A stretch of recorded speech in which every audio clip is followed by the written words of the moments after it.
سید عالم صلی اللہ علیہ وسلم کے وصال ظاہری کے ایام قریب آئے تو حضور نے سرخ پٹی باندھی.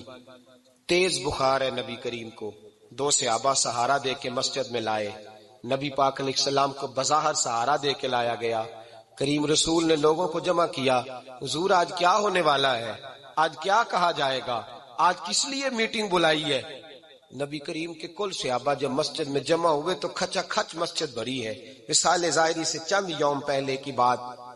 نبی پاک نے فرمایا آج تمہیں کوئی جہاد کی ترغیب نہیں دینی, آج کوئی نیا پیغام نہیں دینا.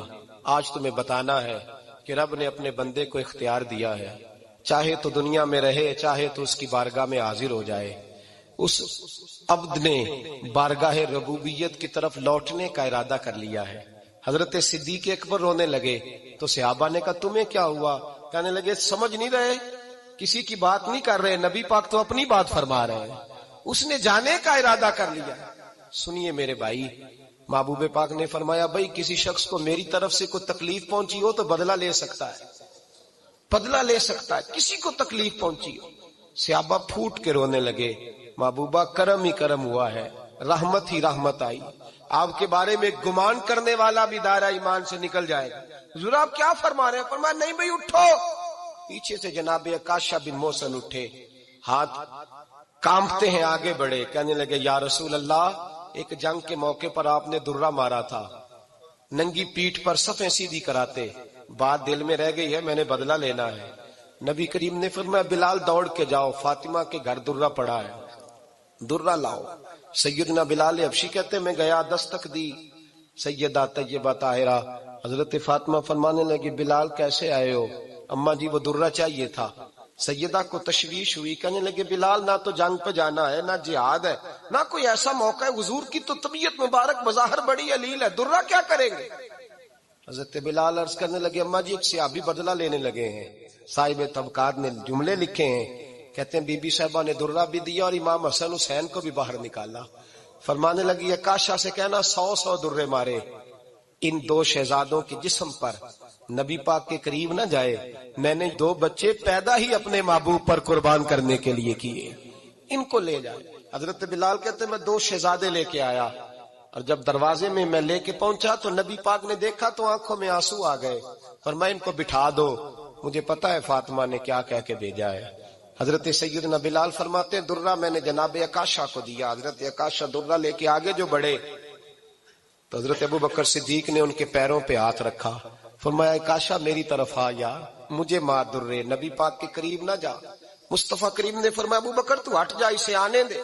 فرماتے میں چند قدم آگے گیا تو مولا علی شیر خدا نے میرے پیر پہ ہاتھ رکھا. کہنے لگے عکاشہ سوچ تو صحیح تو کیا کر رہا ہے؟ حضور نے فرمایا علی ہٹ جاؤ, میرا اور ان کا معاملہ ہے. جناب عکاشہ آگے بڑھ رہے.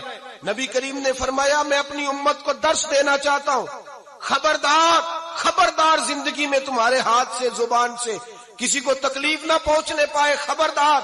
یاد رکھنا وہ معاشرے بگڑ جاتے ہیں, وہ معاشرے تباہ کر دیے جاتے ہیں جہاں ظلم ہوتا ہے, جہاں زیادتی ہوتی ہے, جہاں لوگوں کو ستایا جاتا ہے. محبوب کریم کے قریب آئے حضرت عکاشہ کا, حضور میری پیٹھ ننگی تھی, آپ بھی ذرا کپڑا ہٹائیے. نبی کریم نے پیٹھ سے کپڑا ہٹایا. جناب عکاشہ نے درہ جو اٹھایا تو صحابہ کی چیخیں نکلی. حضرت عکاشہ نے درہ دور پھینکا, حضور کے بطن اطہر سے لپٹ گئے, چومنے لگے. کہنے لگے حضور وہ تو صفیں سیدھی کراتے لگ گیا تھا, آپ نے کہاں مارا تھا؟ یا رسول اللہ میں تو بہانہ بنا رہا تھا کہ جاتی دفعہ مجھے وجود چومنے کا موقع نصیب ہو جائے, مجھے یہ موقع نصیب ہو جائے. میرے حبیب نے فرمایا جس نے جنتی دیکھنا ہو میرے عکاشہ کی زیارت کر لے. بھائی ظلم کا دروازہ کھلا ہوا ہے اور لوگ بھول جاتے ہیں زیادتی کرتے ہوئے. وہ بہو سے ہی کیوں نہ کریں, وہ اپنے گھر کے بھول جاتے ہیں کہ شاید پوچھنے والا کوئی نہیں, شاید میزان نہیں لگے گا. ایران کے بادشاہ نے اپنے بیٹے کو پڑھانے کے لیے ایک استاد صاحب کا بندوبست کیا. استاد صاحب کو کہا کہ میرے بچے کو دین پڑھائیے, میں چاہتا ہوں کل اس نے انعام حکومت کو سنبھالنا ہے تو یہ دین سے آگاہ ہو جائے, اس کو کچھ سکھائیے پڑھائیے. بہت نیک بزرگ بڑے درویش عالم پڑھانے لگے, اسباق مکمل ہو گئے, دین کے اسباق قرآن مجید پڑھایا, احادیث طیبہ کا درس دیا, اصول فقہ سے روشناس کرایا. جب بچے نے مکمل تعلیم حاصل کر لی اور آمین ہو گئی، دستار ہو گئی، فارغ ہو گئے، تو پھر ایک دن استاد صاحب نے کہا بیٹے کل تم نے ضرور آنا ہے، کچھ بات کرنی ہے۔ شہزادہ گیا ملنے استاد صاحب سے، استاد صاحب نے کنڈی لگا لی، ہاتھ میں درہ پکڑ لیا، مار مار کے پورے وجود کو زخمی کر دیا، کوئی غلطی نہیں، کوئی بات نہیں، مارا۔ اب بچہ آیا آ کے بادشاہ سلامت سے کہا کہ ابا جی سمجھ نہیں آئی، بڑا مارا ہے استاد۔ تو سیانے تھے نا بادشاہ، یہاں تو قاری صاحب روز کٹہرے میں کھڑے ہوتے ہیں، مولوی صاحب آپ نے میرے بچے کو کیوں مارا ہے؟ آپ 8,000 کے مولوی ہیں، میرا کئی کروڑ کا بچہ ہے، سویرے بدل لیں گے، خبردار آپ نے بچے کو ہاتھ لگایا، اپنی حیثیت میں رہے معاذ۔ جو قومیں استادوں کو کٹہروں میں کھڑا کرتی ہیں وہ ترقی نہیں کر پاتی، جو استادوں کو کٹہروں میں روز کھڑا کرتے۔ کہا ابا جی بڑا مارا ہے، تو والد بڑے سمجھدار تھے، کہنے لگے بیٹا استاد باپ ہوتا ہے، وہ زیادتی نہیں کرتا، کوئی بات ہوگی میں تیرے استاد کو کٹہرے میں نہیں بلاؤں گا۔ اماں سے بات کی، اماں کہنے لگی بیٹا میں تیرے باپ سے کیسے بات کروں، ڈر آتا۔ وقت گزر گیا، 22 سال بیت گئے، 22 سال گزر گئے، بادشاہ کا انتقال ہوا، شہزادہ تخت پہ بیٹھا، پہلا حکم یہ دیا کہ میرے استاد کو بلاؤ، پہلا حکم۔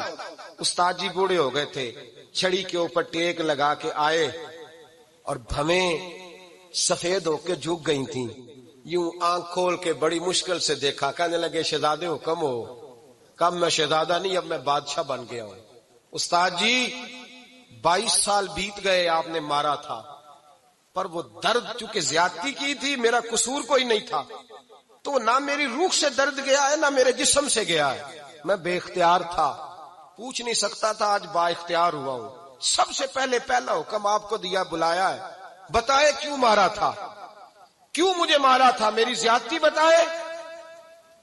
تو استاد، بوڑھے استاد کی آنکھیں آنسوؤں سے بھر گئیں، کہنے لگے بیٹے بس آج کے دن کے لیے مارا تھا، یہ جو دن آ گیا نا میری زندگی میں اس لیے مارا تھا، یہ میں چاہتا تھا میری زندگی میں وقت ہے، آج کے بس میری مراد پوری ہو گئی۔ کہا صاحب کس لیے، مجھے بھی سمجھائے۔ آپ فرمانے لگے کتنی دیر ہو گئی تجھے مار کھائے ہوئے، کتنا زمانہ بیت گیا؟ کہنے لگا 22 سال۔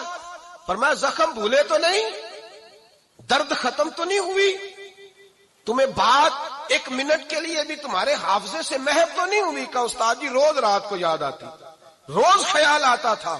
استاد کہنے لگے بھائی تو بے اختیار تھا، پوچھ نہیں سکا، 22 سال تجھے یاد رہا، مجھے پتا تھا تو ایک دن حکمران بنے گا، میں نے تجھے اس لیے مارا تھا کہ بیٹے یاد رکھنا، کسی پہ ظلم نہ کرنا، اگر تجھے 22 سال تک یاد رہا ہے تو جس پر تو ظلم کرے گا اسے بھی قیامت تک یاد رہے گا، اور یہ یاد رکھنا تو آج با اختیار ہوا تو تو نے مجھے بلا لیا ہے، قیامت کے دن غریب با اختیار ہو جائیں گے، مظلوم با اختیار ہو جائیں گے، وہ با اختیار ہوں گے للہ الواحد القہار، رب کریم کی بارگاہ کے اندر ان کا اختیار ہوگا، اکیلے اللہ کی حکمرانی ہوگی، پھر وہ بلائیں گے بڑے بڑے کج کلا، دنیا میں جن کی پگڑیاں اونچی تھیں وہ سر جھکائے کھڑے ہوں گے، دنیا میں جو ڈکٹیٹر بنتے تھے ان کی پشتیں لال ہوں گی، ان کو غدار لکھا جائے گا، قیامت تک نہیں بھولے گا۔ ظلم کرنا تو سوچ سمجھ کے کرنا، اتنا کرنا جتنا تم سہ سکتے ہو، اتنی زیادتی کرنا جتنی قیامت میں تم برداشت کر سکتے ہو۔